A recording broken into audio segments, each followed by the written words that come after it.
નમસ્કાર મિત્રો, સ્વાગત છે તમારો અમારી યુટ્યુબ ચેનલ પર। મિત્રો, સમૃદ્ધિ અને સુખની ઈચ્છા રાખતા દરેક વ્યક્તિ માટે માતા લક્ષ્મીની કૃપા હોવી એ અનિવાર્ય માનવામાં આવે છે।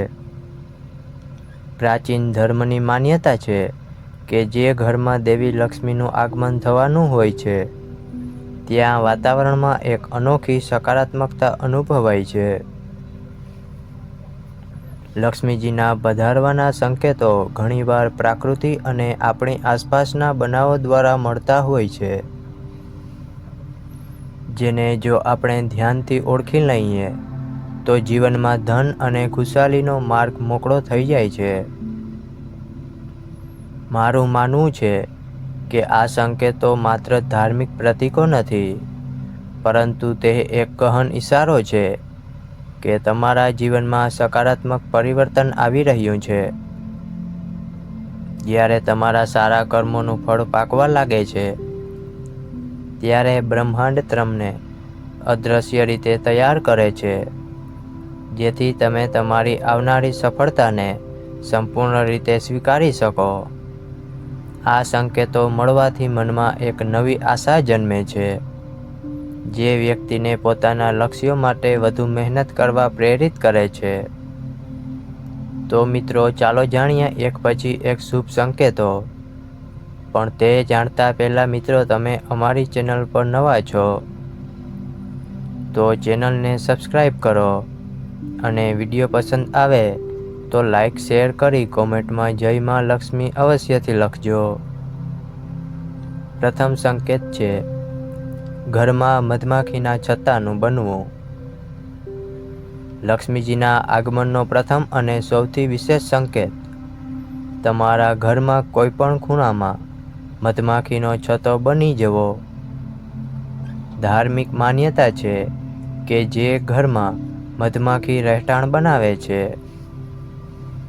ત્યાં માતા લક્ષ્મીનો કાયમી વાસ થાય છે। આ સંકેત સૂચવે છે કે તમારા જીવનમાંથી ગરીબી અને આર્થિક મુશ્કેલીઓનો સમયગાળો હવે સમાપ્ત થવા જઈ રહ્યો છે। આ એક સંકેત છે કે નજીકના ભવિષ્યમાં જ તમારી આવકમાં અચાનક વધારો થશે અને તમામ ધન સંબંધી પરેશાનીઓનો અંત આવશે। મધમાખીઓ અત્યંત મહેનતુ અને વ્યવસ્થાપક હોય છે। તેમનો છત્તો સૂચવે છે કે હવે તમારે પણ તમારી આવક અને ખર્ચનું વ્યવસ્થાપન વધુ સારી રીતે કરવું પડશે। જો તમે મહેનતુ અને સંગઠિત હશો તો આ સંકેતની સકારાત્મકતા ઝડપથી તમારા જીવનમાં પરિણમશે।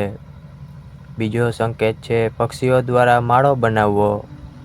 બીજો અત્યંત શુભ સંકેત છે ચકલી અથવા અન્ય પક્ષીઓ દ્વારા ઘરમાં માળો બનાવવો, કબૂતર સિવાયના પક્ષીઓ। જ્યોતિષશાસ્ત્ર કહે છે કે જો કોઈ પક્ષી તમારા ઘરમાં આવીને માળો બનાવે છે, તેમાં ઈંડા મૂકે છે અને બચ્ચાઓને જન્મ આપે તો તે લક્ષ્મીજીના આશીર્વાદનું પ્રતીક છે। આ પ્રતિક્રિયા દર્શાવે છે કે તમારા માટે આવકના નવા રસ્તાઓ ખુલી રહ્યા છે અને ધન કમાવવાના નવા સ્ત્રોત બનવાની પૂરી શક્યતા છે। સાક્ષાત ધનની દેવીએ તમારા ઘરમાં પ્રવેશ કરવાનો સંકેત આપ્યો છે। ત્રીજો સંકેત છે એકસાથે 3 ગરોળીનું દેખાવું। ઘરની દિવાલ પર 3 ગરોળીનું એક સાથે અને એક જ લાઇનમાં દેખાવું એ લક્ષ્મીજીના આગમનનો સૌથી મોટો અને અચાનક બદલાવ લાવનારો સંકેત ગણાય છે। ખાસ કરીને જો આ દ્રશ્ય તમારા બેડરૂમમાં અથવા ઘરના મુખ્ય સ્થળ પર દેખાય તો તેને અવગણવું ન જોઈએ। આ સંકેત દર્શાવે છે કે તમારા જીવનમાં સંઘર્ષનો સમય પૂરો થવાનો છે અને ધન સમૃદ્ધિનો નવો યુગ શરૂ થવાનો છે। ચોથો સંકેત છે સપનામાં વરસાદના દ્રશ્યો। જ્યારે તમે ઊંઘમાં હોવ અને સ્વપ્નમાં વરસાદ થતો જુઓ તો તે શુભ સંકેત છે। સ્વપ્નશાસ્ત્ર અનુસાર સપનામાં પાણી અથવા વરસાદ જોવો એ ધનની વર્ષા થવાનો અને આર્થિક તંગી દૂર કરવાનો ઈશારો છે. બહેતર પાણીનો પ્રવાહ બતાવે છે કે તમારી તમામ પરેશાનીઓ જલ્દીથી ધોવાઈ જવાની છે અને તમારી આર્થિક સ્થિતિમાં ઝડપથી સુધારો થવાનો છે. મારો વિચાર છે કે સકારાત્મક સપનાઓ આપણા અર્ધજાગ્રત મનને આવનારી સફળતા માટે તૈયાર કરે છે. તે એક પ્રકારની માનસિક તૈયારી છે જે આપણને તક આપે છે ત્યારે તેને ઝડપથી લેવાની શક્તિ આપે છે. 5મો સંકેત છે શંખની મધુર ધ્વનિ સાંભળવી. સવારના સમયે, ખાસ કરીને સૂર્યોદયના સમયે, જો તમને દૂરથી પણ શંખનાદનો અવાજ સંભળાય તો તે એક અત્યંત સુકન્યાળ સંકેત છે. શંખને ભગવાન વિષ્ણુ અને માતા લક્ષ્મી બંનેને પ્રિય માનવામાં આવે છે. શંખની ધ્વનિ એ પવિત્રતા અને સકારાત્મક ઉર્જાનું પ્રતીક છે. આ ધ્વનિ સાંભળવી એ લક્ષ્મીજી દ્વારા આપવામાં આવેલી સ્પષ્ટ સૂચના છે કે તેઓ તમારા દ્વાર પર આવી રહ્યા છે. ઉપરના મુખ્ય સંકેતો ઉપરાંત અન્ય કેટલાક ચિહ્નો પણ સમૃદ્ધિના દ્વાર ખોલવાનો ઈશારો કરે છે. જેમાં પ્રથમ છે સપનામાં લાલ સાડી જોવી. જો કોઈ સ્ત્રી પોતાને સ્વપ્નમાં લાલ રંગની સાડી પહેરેલી જુએ તો તેના પર લક્ષ્મીજીની કૃપા થવાની છે અને જીવનમાં ખુશીઓ તેમજ બરકતમાં વધારો થવાનો છે. લાલ રંગને શુભતા અને લક્ષ્મીજીનો પ્રિય રંગ માનવામાં આવે છે. બીજું છે સફેદ હાથીના દર્શન. સ્વપ્નમાં સફેદ હાથી દેખાવો એ અત્યંત દુર્લભ અને શુભ સંકેત છે. તે અચાનક ગૂઢ ધન લાભ અથવા વિપુલ પ્રમાણમાં સંપત્તિ મળવાના યોગ બનાવે છે. ત્રીજું છે કુંવારી કન્યાઓનું જાડું લગાવવું.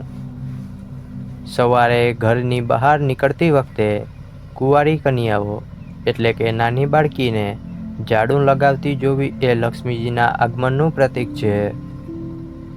કારણ કે જાડુને પણ લક્ષ્મીજી સાથે જોડીને જોવામાં આવે છે. પછી છે ઘુવડનું દેખાવું. ઘુવડ એટલે કે ઉલ્લુ માતા લક્ષ્મીનું વાહન છે. જો તમને અચાનક તમારા ઘરની આસપાસ ઘુવડ દેખાય તો તેનો અર્થ છે કે લક્ષ્મીજી તમારા ઘરમાં પ્રવેશ કરવાની સૂચના આપી રહ્યા છે. ગૌ માતાનું મહત્વ. હિન્દુ સનાતન ધર્મમાં ગાય એટલે કે ગૌ માતાને 33 કોટી દેવી દેવતાઓનું નિવાસસ્થાન માનવામાં આવે છે અને સાક્ષાત માતા લક્ષ્મીનો વાસ પણ ગાયમાં હોવાનું કહેવાય છે. વેદ, પુરાણ કે ભગવદ્ ગીતા દરેક જગ્યાએ ગૌ માતાની પૂજા અને સેવાનો મહિમા ગવાયો છે. જે વ્યક્તિ સાચા હૃદયથી અને પવિત્ર મનથી ગૌ સેવા કરે છે તેને અન્ન અને ધનની ક્યારેય કમી થતી નથી. ગાયને નિયમિત રીતે લીલો ચારો ખવડાવવાથી લક્ષ્મીજી પ્રસન્ન થાય છે. કારણ કે નિસ્વાર્થ સેવા એ જ ધન અને ધર્મને ટકાવી રાખવાનો પાયો છે. લક્ષ્મીજીને કાયમ માટે ઘરમાં જાળી રાખવાના કર્મો. જો તમને ઉપરનામાંથી કોઈ પણ સંકેત દેખાય તો તમારે તાત્કાલિક કેટલા નિયમો અપનાવીને તમારા ઘરમાં લક્ષ્મીજીનું કાયમી નિવાસ સુનિશ્ચિત કરવું જોઈએ. લક્ષ્મીજી અસ્થિર હોય છે અને જો વાતાવરણ નકારાત્મક હોય તો તેઓ તરત જ પાછા ફરે છે. તેમાંથી પ્રથમ છે સાત્વિક આહાર અને પવિત્રતા. સૌપ્રથમ તમારે માંસાહારી ભોજનનો ત્યાગ કરીને સાત્વિક આહાર અપનાવવો જોઈએ. જે ઘરમાં શુદ્ધતા અને પવિત્રતા હોય છે ત્યાં જ લક્ષ્મીજી ટકે છે.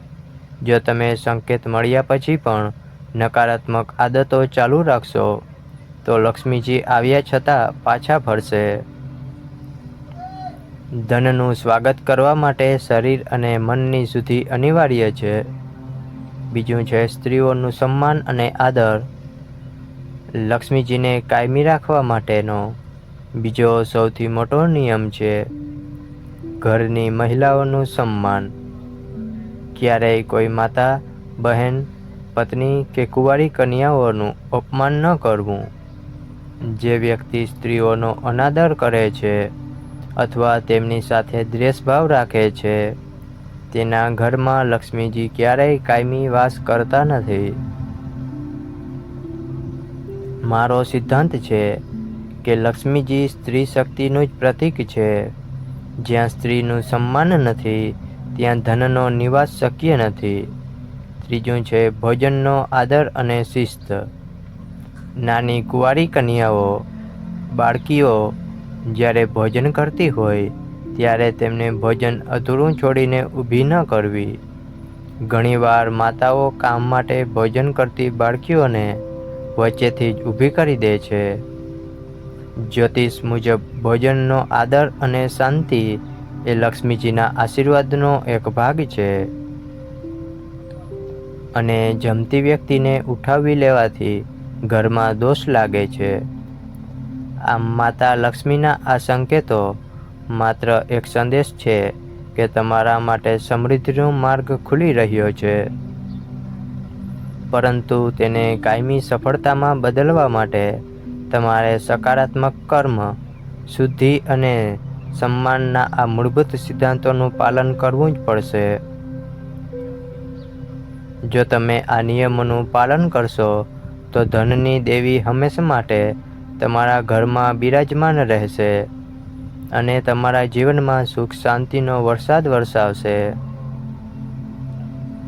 તો મિત્રો, આ હતા શુભ સંકેતો જે માતા લક્ષ્મીનું ઘરમાં આગમન થાય તે પહેલાં આ સંકેતો મળે છે. જો મિત્રો તમને આ વિડીયો પસંદ આવ્યો હોય તો લાઈક તથા તમારા મિત્રો તથા પરિવારમાં વિડીયો શેર કરી કોમેન્ટમાં જય લક્ષ્મી માં અવશ્યથી લખજો.